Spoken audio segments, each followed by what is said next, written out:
نعم. هو العذب المهند ليس ينبو تصيب به مقاتل من أردت. He said that knowledge is like a sword. Sayfun sarimun, a sword that can cut, a blade that can slice. That's what it's like.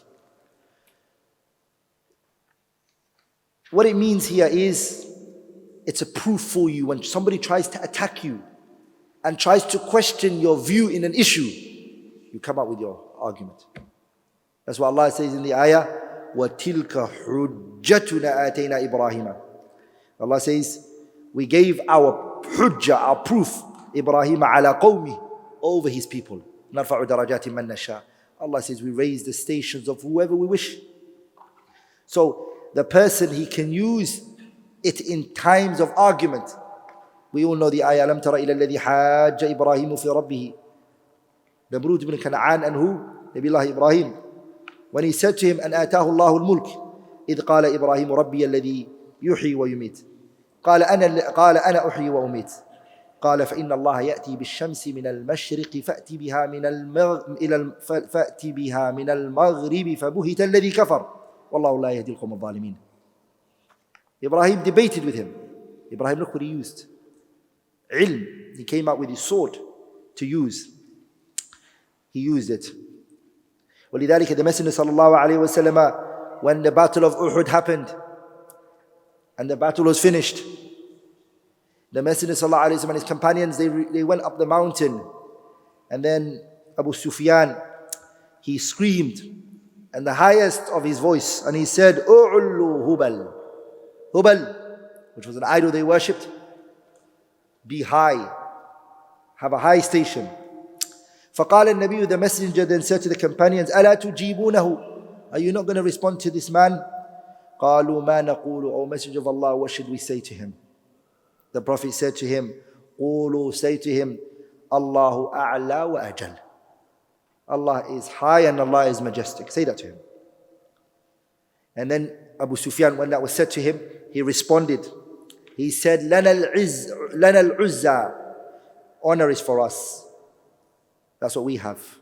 ولا عزة لكم. And there's no honor for you, Muhammad, and your followers. Then the Prophet said to the companions, ألا تجيبوه ألا تجيبونه أما أجيبوه. Sorry, أجيبوه. The Prophet said, respond to him. Sallallahu alayhi wa sallam. He said to the companions, respond. Then they said, ما نقول, what should we say, O Messenger of Allah? Then said, Allahu mawlana. Allah is our aider and our supporter. ولا مولى لكم. And you have no one governing and supporting and caring for you guys. Then the Messenger sallallahu alayhi wa sallam, when he said that, say to Abu Sufyan, they said it to Abu Sufyan. Abu Sufyan responded. And then he said, today, Yawm, al-yawma bi-yawmi Badr. Today is for the day of Badr. Today is for Badr. How many people were killed from the disbelievers on the battle of Badr? 70. How many were taken as spoils of war from the disbelievers on the battle of Badr? 70. Like in the battle of Uhud, how many companions died? 70. How many were taken as spoils of war from the companions? None. No companion was taken as spoils of war. So what he's trying to say is, the ones you killed from us, we've killed them from you. And then the Prophet ﷺ said to them, he said, لا سواء, it's not equal. قتلانا في الجنة, the ones that were killed from us are in Jannah. وقتلاكم في النار, and the ones that were killed from you guys are in the hellfire. It's not the same. So look at the Prophet's response. Are you with me, brothers? Why was he? Because the Prophet ﷺ had knowledge. Ilm. He didn't get emotional. People resort to shouting and screaming and violence as people who don't have hujjah, proof. He had it, salawatullahi wa salamu. So he silenced him, alayhi salatu wa salam. So this is what he means. وَالْغَضْبُ الْمُهَنَّدُ لَيْسَ يَنْبُو تُصِيبُ بِهِ مَقَاتِلَ مَنْ أَرَدْتَهَا. These are different nusakhs. They say different things. What does this one say? هو الغضب المهند. صح, it's the same. تصيب به مقاتل من أردتها. If you want to fight with somebody with your proofs, you can destroy them. ولذلك the Quran referred to knowledge as a jihad. Allah said in the ayah, يَا أَيُّهَا النَّبِيُّ جَاهِدِ الْكُفَّارَ وَالْمُنَافِقِينَ وَاغْلُظْ عَلَيْهِمْ وَمَأْوَاهُمْ جَهَنَّمُ وَبِئْسَ الْمَصِيرُ. يَا أَيُّهَا النَّبِيُّ جَاهِدِ الْكُفَّارَ. This ayah is a Meccan ayah. This ayah is what?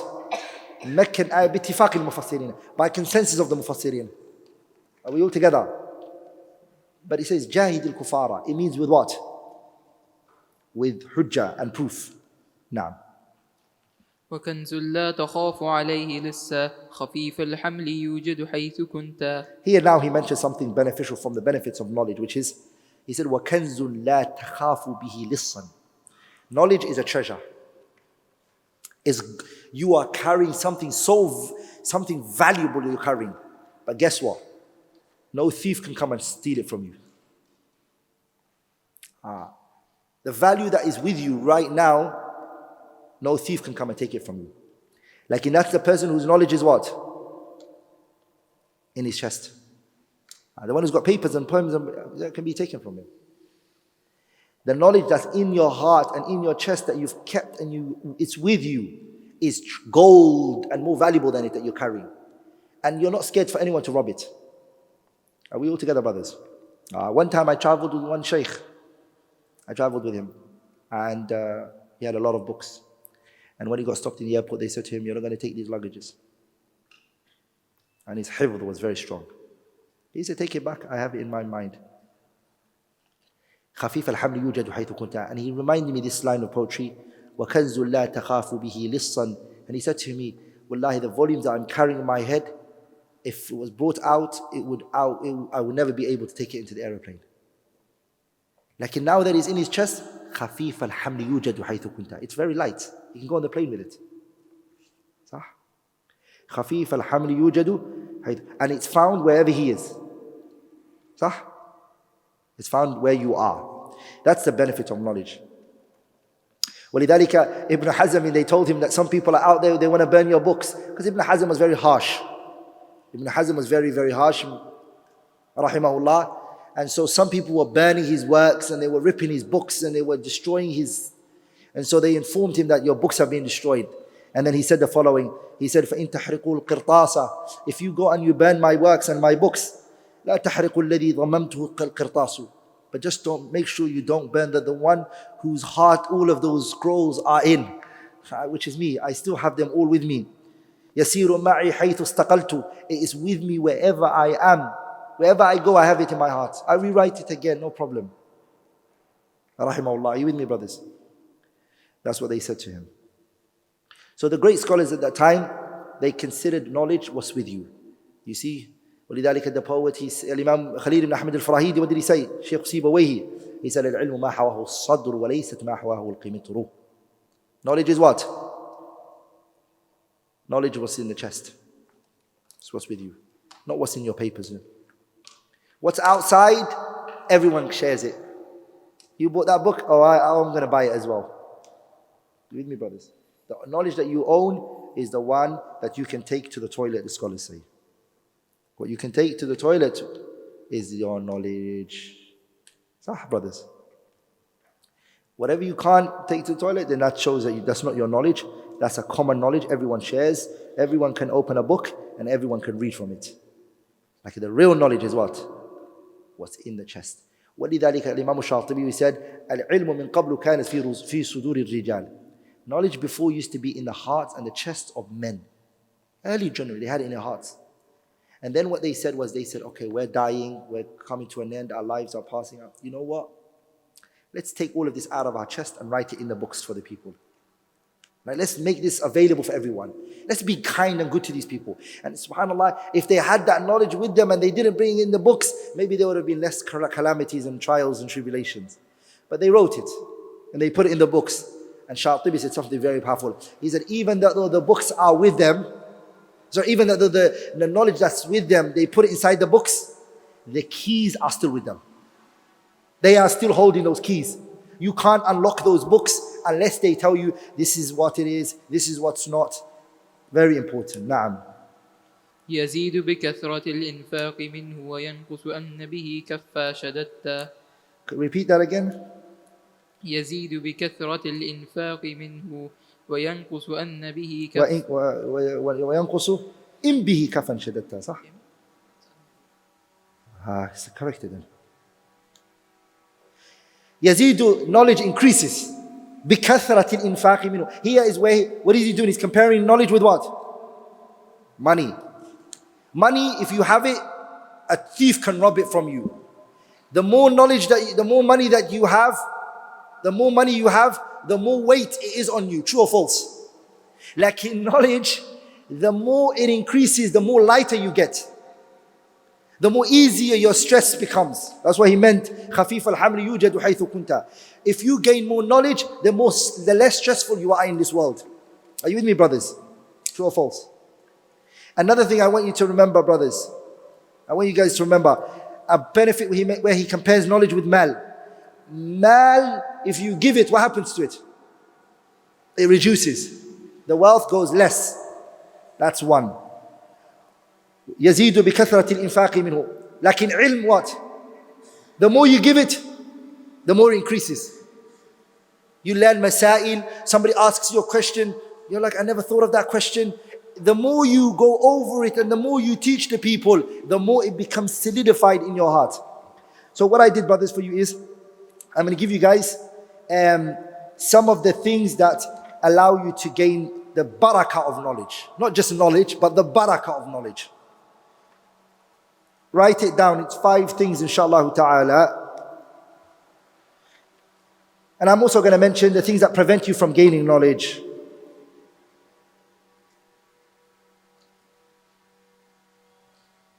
Number 1 is al-ikhlas wa hudur al-qalb. Sincerity, brothers. Sincerity, doing it for Allah tabarak wa ta'ala's sake and not intending it for anyone else. Allah said in the Quran, وَمَا أُمِرُوا إِلَّا لِيَعْبُدُوا اللَّهَ مُخْلِصِينَ لَهُ الدِّينَ حُنَفَاءَ. And the Prophet sallallahu alaihi wasallam, he said, إِنَّمَا الْأَعْمَالُ بِالنِّيَّاتِ. So you do it with sincerity and you do it for Allah's sake subhanahu wa ta'ala. This knowledge that you're seeking, you're doing it for Allah alone. Abdullah ibn Abbas, and he said something very powerful. He said, يَنَالُ الْمَرْءُ بِقَدْرِ نِيَّتِهِ. A person gains knowledge in accordance to their intention. You will gain knowledge in accordance to your sincerity. Knowledge will come to you in accordance to your sincerity. ولذلك Allah said in the Quran, إِنَّ فِي ذَلِكَ لَذِكْرَى لِمَنْ كَانَ لَهُ قَلْبٌ أَوْ أَلْقَى السَّمْعَ وَهُوَ شَهِيدٌ. إِنَّ فِي ذَلِكَ لَذِكْرَى. This knowledge and this deen will go into the heart of who? لِمَنْ كَانَ لَهُ قَلْبٌ. The person who has a what? The person who has a qalb, a heart. Here, what does it mean, heart? Sincerity. Number 2, taqwa Allahi, having the taqwa of Allah Azza wa Jalla, being conscious of Allah Tabaraka wa Ta'ala, staying away from the sins and going against His boundaries Subhanahu wa Ta'ala. Didn't Allah not say in the Quran, وَاتَّقُوا اللَّهَ وَيُعَلِّمُكُمُ اللَّهِ. Come with taqwa of Allah Azza wa Jalla, Allah will teach you. Allah will give you knowledge Subhanahu wa Ta'ala. In another ayah, Allah Tabarak wa Ta'ala, He says, يَا أَيُّهَا الَّذِينَ آمَنُوا اتَّقُوا اللَّهَ وَآمِنُوا بِرَسُولِهِ يُؤْتِكُمْ كِفْلَيْنِ مِنْ رَحْمَتِهِ وَيَجْعَلْ لَكُمْ نُورًا تَمْشُونَ بِهِ وَيَغْفِرْ لَكُمْ. Allah says, يَا أَيُّهَا الَّذِينَ آمَنُوا, those of you who believe in Allah, اتَّقُوا اللَّهَ, have taqwa of Allah, وَآمِنُوا بِرَسُولِهِ, believe in His messenger. يُؤْتِكُمْ كِفْلَيْنِ, Allah will give you 2 kif, knowledge and righteous actions, beneficial knowledge and righteous actions. وَيَجْعَلْ لَكُمْ نُورًا, and Allah will give you light, تَمْشُونَ بِهِ, which you can walk on the earth with. وَيَغْفِرْ لَكُمْ, and Allah will forgive you for your sins. Allah will give you knowledge when you come with taqwa. Allah will allow you to implement when you come with taqwa. Number 3, عُلُوُّ الْهِمَّةِ, high aspiration. High aspiration. High aspiration is vital and it's important. If you just come to this lesson or this dawrah or any other dawrah because you want to just get the angels to write you down with the righteous people, this is very low aspiration. Don't just say, oh Allah, I want Jannah. What did the Prophet say? إِذَا سَأَلْتُمُ اللَّهَ الْجَنَّةَ فَسَأَلُوهُ الْفِرْدَوْسِ. When you ask Allah for Jannah, don't say, oh Allah, as long as I get my leg into Jannah, I'm happy. Don't say that. You're a mu'min, you're a Muslim, have high aspiration. Don't be like a person who says, فَمَنْ زُحْزِحَ عَنِ النَّارِ وَأُدْخِلَ الْجَنَّةَ فَقَدْ فَازَ وَمَا الْحَيَاةُ الدُّنْيَا إِلَّا مَتَاعُ الْغُرُورِ. As long as I'm protected from the hellfire and I'm entered into Jannah, that's enough. No, that's not enough. For a mu'min, he has high aspiration. Ask for firdaus. The fourth one is, take knowledge from its people. Take knowledge from the right people, the people whose mu'taqad and their belief is right. Take from the right people, the people who have that knowledge. The reason is because, and I remember this at Wallahi very well. When I was young, I studied in an Islamic school and the teacher didn't like Arabic because he was bad in Arabic. He was bad in Arabic, so he was told to teach Arabic to us. And because he was a specialist in the field, he wanted to make us all hate the Arabic language. I was like, why, we really need this language? He will throw jokes in there. He will belittle and discredit the subject because he was not a specialist. That wasn't his field. If you go to a person who mastered that field, he loves that field. So when he comes in, he comes with what? He comes with energy, the charisma, the enthusiasm. Okay? Fame is not a 9-to-5 job. Number 5 is التدرج في طلب العلم. Gradual. When you're seeking knowledge, brothers, go gradual. If you go into the big books, you'll realize after many years, you haven't gone anywhere, and so you become depressed and sad, and so you say, I don't want to seek knowledge. And to be honest, you ain't going to gain the barakah of knowledge if you start with big books. Zuhri said, "Man akhadha al-ilma jumlatan fatatu jumla."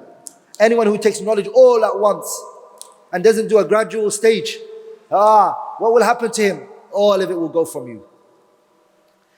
ولذلك Zuhri said something very powerful. He said, يُنَالُ الْعِلْمِ, knowledge is attained بِالْأَيَّامِ وَاللَّيَالِ, days and nights, months, weeks. Don't do it all at once. And if you try to, it's like a newborn baby trying to eat food that isn't for him. So what happens to him? He chokes. I want to mention 2 more. Shall I mention 2 more? Number 6 is al-amalu bil-ilm, implement the knowledge. I told you before, if you don't implement what was already given to you, you won't get anything new. Allah won't give it to you, subhanahu wa ta'ala. And number 7 is as-sabru, patience, wa kathratu at-takrar wal-mudhakara, revision. Revise. Go over what you learned. Keep going over it. And don't give up. And Imam al-Bukhari was asked, Bukhari, what can help a person's memorization? What is it that can help him? As an Imam al-Bukhari, there's no one to ask better than Bukhari, right? And then he said something powerful. He said, لا أعلم شيئا أنفع للعلم. I don't know anything more beneficial for knowledge. When it comes to memorizing it, then نهمة الرجل, a man's aspiration. And ومداومة النظر, looking over the text. صح? All of those, they help you with gaining knowledge. ولذلك, to be very honest with you, I don't read Mandhumah to Abū Isḥāq al-Ilbīrī. I won't read this because I studied it many years back. I won't look at al-Waraqat or Nukhbat al-Fikr or Wasitiyya or Thalathat al-Usul or, yeah? But I do when I teach it. So revising it with the students and covering and teaching it, it's a what? It's a revision for me. That's the only times I pick up al-Waraqat to look at it. And we all together. It's a revision for me. So that's why I put the Dawrah together. Yeah? The reason why I put the Dawrah together is for me to revise and for you to hear me revise, inshallah ta'ala. What are the things that prevent you from gaining knowledge or stop you from it? Again, 7 things, inshallah ta'ala, I'm going to mention. Because I mentioned 7 here, I'm going to mention 7. Al-kibru, arrogance. A person who's arrogant is never going to learn. I'm not going to learn from this person. You will never learn, صراحة. إثنان لا يتعلمان, 2 types of people never learn. The first one is al-mutakabbir. Arrogant person never learns. Number 2, the second thing that prevents you from learning knowledge is al-jadal, argumentation. If you're always argumentative, you're always arguing with the teacher, you're always saying, doesn't make sense, bring a better proof, and you're argumentative with your teacher, he will close his mind. Whenever he sees you, he'll want to walk away from you. He'll avoid you. He doesn't want to talk to you. وَلِذَلِكَ نافع ibn Azraq was a Khariji. Nafi' ibn Nafi' ibn Azraq was a Khariji. And they said one of the things that prevented, or the thing that prevented him from gaining knowledge was he would always argue with Abdullah ibn Abbas. Abdullah ibn Abbas. Every time he would come close to Ibn Abbas and Ibn Abbas said something, he would argue with him. And the last argument that he had with Ibn Abbas was, Ibn Abbas said that the hudhud, it's a bird. He said that the hudhud, Abdullah ibn Abbas said, that the hudhud is a bird that when it flies, it can see underneath the earth. It can see what's in it. If there is gold or minerals or anything, it can see. Ibn Abbas said that. Okay? So what happened was, Nafi' ibn Azraq said, really? Really, Ibn Abbas? Why is it that we find the little kids, they put grass on the earth, they put grass, and then on top of it they put food, and then they wait for the hudhud to come, and they grab it. And it falls into the hole, and they grab it like that. How is it possible that that's what you're saying, and how do we reconcile the reality that we can see? Empirical evidence. Abdullah ibn Abbas straight away, because he was sari'ul badiha, he was a smart individual. He said, إِذَا جَاءَ الْقَدَرُ بَطَلَ الْحَذَرُ. If the qadar comes, all your precautions go out of the window. All your ability and strength goes, right? Are you not a good driver? Yes, you are a good driver. Can you drive? Yes, you can. Why did you die in a car crash? Are you with me, brothers? جاء القدر. The qadar came. The qadar came. Nafi' ibn Azraq looked at Ibn Abbas and he said, Wallahi, from today onwards, I'm never going to debate with you again. Well, you're too smart for me, Ibn Abbas. Lakin Ibn Abbas used to hate him so much. And he would avoid talking to him. And he never benefited anything. So leave argumentation. Don't argue with your teacher. The third thing is not implementing the knowledge that you've already gained. Not implementing it. And to be honest, the majority of the people that fall under that are these academic researchers who look into Islam as an academic work. They look at the Quran and they say, oh, they get me, the kalam of the ulama, they look at it like that. They ain't going to gain Islamic knowledge. They're just researchers and academics and wahakada. Number 4 is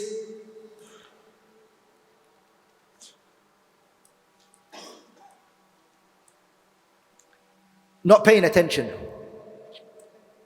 Adamul ilqa'i sam'. Not paying attention. You see, some people, what they say to you is, have you finished? Have you finished? If anyone ever says to you, have you finished, they were not listening. Well, that's majority of the time. It's true or false? Sah? Anyone says to you, have you finished? Okay, that's it. He was not listening to you. He was just waiting for his turn. And if you're like that, you're not going to learn. إِنَّ فِي ذَلِكَ لَذِكْرَى لِمَنْ كَانَ لَهُ قَلْبٌ أَوْ أَلْقَى السَّمْعَ وَهُوَ شَهِيدٌ. This knowledge will only trickle into your heart when you listen. وَقَالُوا لَوْ كُنَّا نَسْمَعُ أَوْ نَعْقِلُ مَا كُنَّا فِي أَصْحَابِ السَّعِيرِ فَاعْتَرَفُوا بِذَنْبِهِمْ فَسُحْقًا لِأَصْحَابِ السَّعِيرِ. They recognized the reason why they came to the hellfire is because they never listened. And وَلِذَلِكَ Ibn al-Qayyim said, Allah gave you 2 ears and 1 mouth. Are you with me, brothers? 2 ears and what? There's a wisdom why one is more than the other. Because you talk less and you listen. Abdullah ibn Abbas, he was asked, how did you gain knowledge? How did you attain your knowledge? And he said, Ilqa'i sam'i. I brought my ears close. I listened. When you listen, you benefit.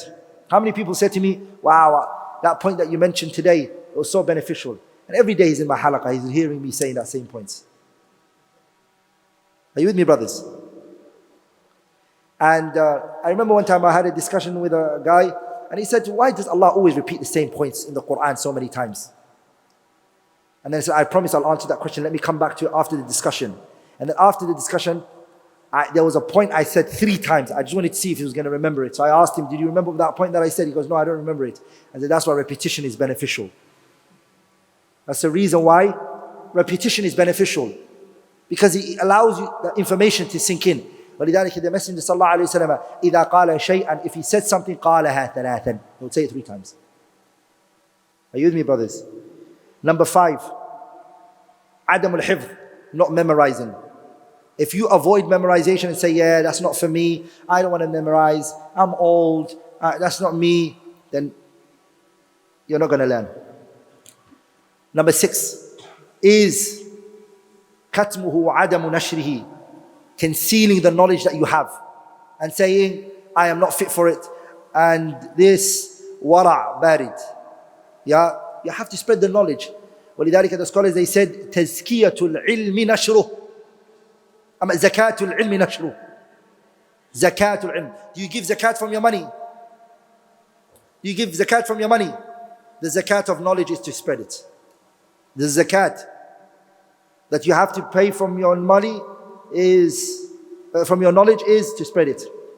And last but not least, musahabatul akhyar.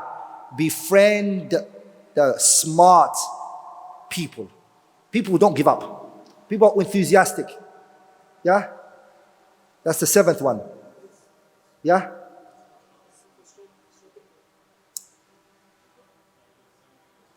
عدم مصاحبة الأخيار, not befriending the righteous people, avoiding befriending the righteous people. Here, to be honest, it says to me مصاحبة الكسلى, أما كسالى والخاملين وأصحاب الهمم الوضيعة. Befriending the weak-minded people. Somebody who says to you, I don't know, man, do you really think people are ever going to need me and you? You think the ummah are going to one time want to learn and gain knowledge from me and you? You think so? And there's great mountains of knowledge? I don't think so, akhi, man. We should just understand our role and get a 9-to-5 job, and, let's leave this. It's ridiculous. It's not real. And that happened to Ibn Abbas, true or false? The other Sahabi said to him, Ibn Abbas, do you think there's going to come a time when the people need me and you? And Ibn Abbas didn't listen. And he left the man. Look at what he did. He left him. That type of person is always going to try to influence you. So he left him. He walked away from him. And then the man saw Ibn Abbas in a halaqah teaching, benefiting the people. And he said, إِنَّ هَذَا الْفَتَى أَعْقَلَ مِنِّي. That young boy was smarter than me. He never listened to me. Naam. فلو قد ذقت من حلواه طعما لآثرت التعلم واجتهدت. This is something I will tell you, brothers, to remember. Some people, they say, why are you able to read 10 hours a day or 15 hours a day? Because فلو قد ذقت من حلواه طعما, if you taste the sweetness of knowledge, you taste it, لقد لآثرت التعلم واجتهدت. You will never have any other passion in your life except knowledge. Once you taste it, it really goes in, and you taste the sweetness of knowledge, what will happen? فَلَوْ قَدْ ذُقْتَ مِنْ حَلْوَاهُ طَعْمًا. If you taste the sweetness of knowledge and how nice it is, لَآثَرْتَ التَّعَلُّمَ وَاجْتَهَدْتَ. You will exert all of your life to knowledge. You will what? Knowledge.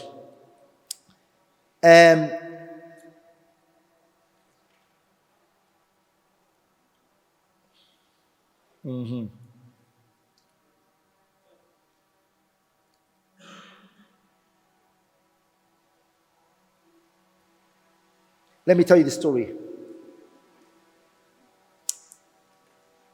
Who said, Sheikh?